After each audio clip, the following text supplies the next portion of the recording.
So you want everyone to subscribe? Oh my God, I am so in love. And how did you think you were gonna make them fall in love with you? With your brand, that is. Do you want people to fall in love with your brand? Of course you do. So you have to start treating your business like a brand. And as I say, you need to start branding your business like a boss. And what do I mean by that? Well, we all know that we want people to fall in love with us, fall in love with our brand, our business, our personality, our products, our services, whatever it is that you sell. You want people to love it. You want them to come back. You want them to tell other people about it. And you just want them to really be excited about what it is that you've offered them or given them and share it with the world. Because we all know that when people sharing is caring, that means that other people hear them and say, wow, they like that product, well maybe I should try it because I believe in what they have to say. What I wanted to talk to you about here on this lovely holiday, I got my red cup there. Try to put on my little heart pendant and get a little festive for this holiday since everybody wants to kick it up a notch. So I figured we would talk about love, and love meaning your brand. How do you make people fall in love with you, more specifically your brand? And what's up with this hair up in my face? I don't know. Anyways, being authentic and real, that's one thing that helps people fall in love with you. What makes a business different from a brand? A business sells products and services. A brand tells a story. You can relate to the customer and the people that are visiting your brand, whether they're buying from you now or they're gonna buy from you some point in the future, or maybe they never buy from you at all, but they know somebody who would want your services, or maybe they don't have the money and somebody else does. So that's why I say sharing is caring, but more importantly, you want to build a long-lasting relationship with your customers, potential customers. You never know who someone else knows, so please don't discredit that whenever it comes to your marketing, your branding, your communication with your people. Brand is going to tell a story and really pull those customers in to the relationship with you so that you have a long-term repeat business. That's why I talk about email marketing and social media. All of these things, just like you watching me here on this video, all have to do with you relating to me. You look at me and you say, wow, I can really relate to her. Or at least that's what I hope you say about me when you watch my videos. I want people to say, wow, I really can relate to that chick. I know she knows what she's talking about. I am just right there with her. This is either timely information or I could really use that piece of advice. The more that they hang out with me and watch my videos or download my content, they start to form a relationship with me, and at some point people will reach out to me, and it normally comes from my videos, believe it or not. People find me in search, and then they start to watch my videos or download a checklist, and long term they start to say, wow, you really helped me with this. Can we get on a call and you talk about this more with me? What can you help me with? What can we do from here? And I always look at people's businesses, and the first thing that I notice is their branding. This is your colors, logos, fonts, as well as your profile avatars and pictures that you use across all of your online profiles like social media. Anywhere that you're using a photo, you want to be using the same photo because you want people to know that that is your brand. It's the same thing with YouTube and YouTube thumbnails. I think that this is one of the biggest mistakes that people make is on their YouTube channel.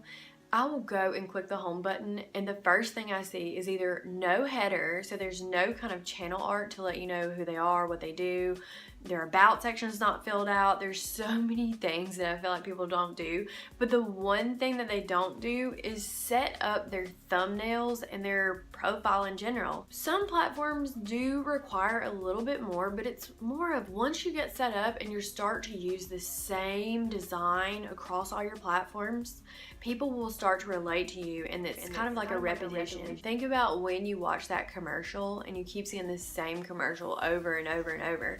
Some of them you think are funny and you're like, oh my gosh, here's that commercial, I love it. And then there's other commercials that you watch and you're like, oh gosh, I wish this would be over. I don't want to watch this anymore.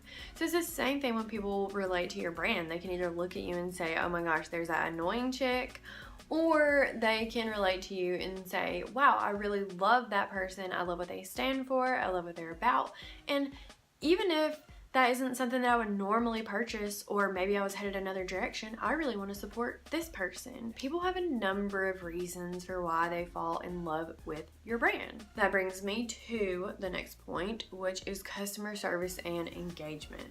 The biggest thing that makes me mad. I have an RV, and whenever I go to get my RV serviced, I always get the same response. Customer service and engagement is so big and so important, and most people don't even do it, and I don't know why. When it comes to customer service, if you work for that business or you're representing that business, if you are getting paid by that business, you're promoting them, whatever, if you're tying your name to them and getting something from that, or doing that for some reason, people are looking to you as if you are part of that business. So if you're the customer service, if you're the person that answers the phone, if you're the person that answers the social media or the emails, you have a community online. People check their emails, people check their social media, and both of those things can spread like wildfire, and that can be good or that can be bad. If you want people to fall in love with your brand and you have to be real and authentic in your communication. I'm kind of partial to putting some things on autopilot. I have been examining that lately, and I'm not sure 100% that I love automation domination that I've come up with. I can automate anything. But the problem that I've kind of ran into is it almost makes me feel like I'm not present on the platforms like I would like to be. I look at other brands, I see how they interact, and when I notice that they don't react back to me, they don't like a post that I put out, or when I've given them reviews about their products, they don't say anything, they don't retweet me, they don't share the post, they don't like the post, they don't comment about the post, or if anything, they may just like it. To me, if someone goes out of their way to give you a review or talk about your product, you should be shouting it from the rooftops, because getting customer feedback, having people interact with your brand is the biggest compliment that you can get out there. People are talking about you, and think about it. You go to some type of reviews and you see all those bad reviews, the first thing you do is say, okay, well, I don't want to buy that product, because everybody else said, well, I tried it and it sucked.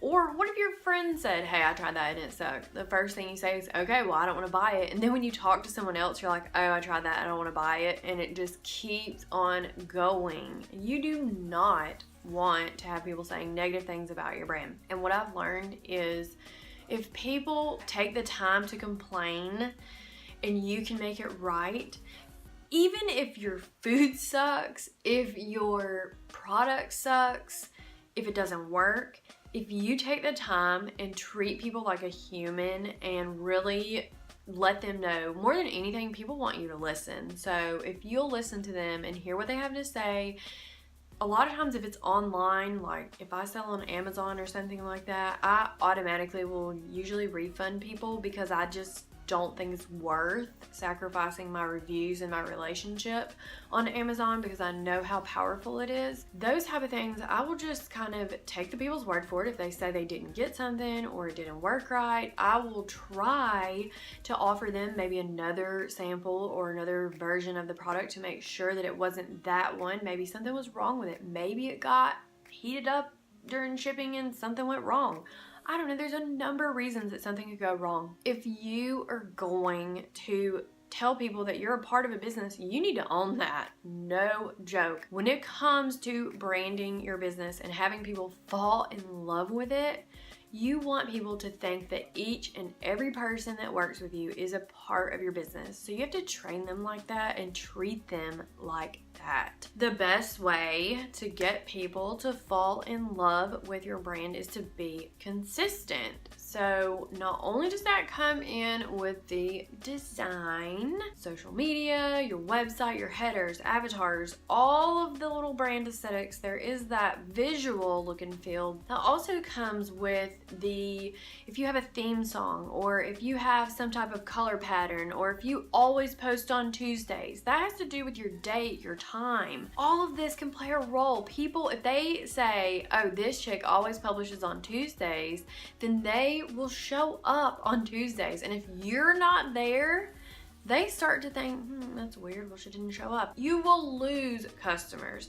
Same reason why if you have an email marketing system, you want to stay top of mind. So immediately when they join your email list, you send them a welcome email, or buy your product, you send them a welcome email. It's consistency. They automatically know they're going to hear from you. If maybe every 2 weeks, 3 weeks, once a month, whatever it is, whatever schedule you choose to stick to, if it's 1 video a week, 3 videos a week, 1 email a week, you have to be consistent. Think about your favorite TV show. If you woke up tomorrow and you turned on the news and it wasn't there, wouldn't you be like, okay, that's really weird? Or the Weather Channel, if you went to the Weather Channel and you're looking for the weather and it just disappeared, or they were playing something strange like cartoons, you'd think, well, maybe they switched channels. That's kind of weird. That's how people are going to think of you as well. That's it.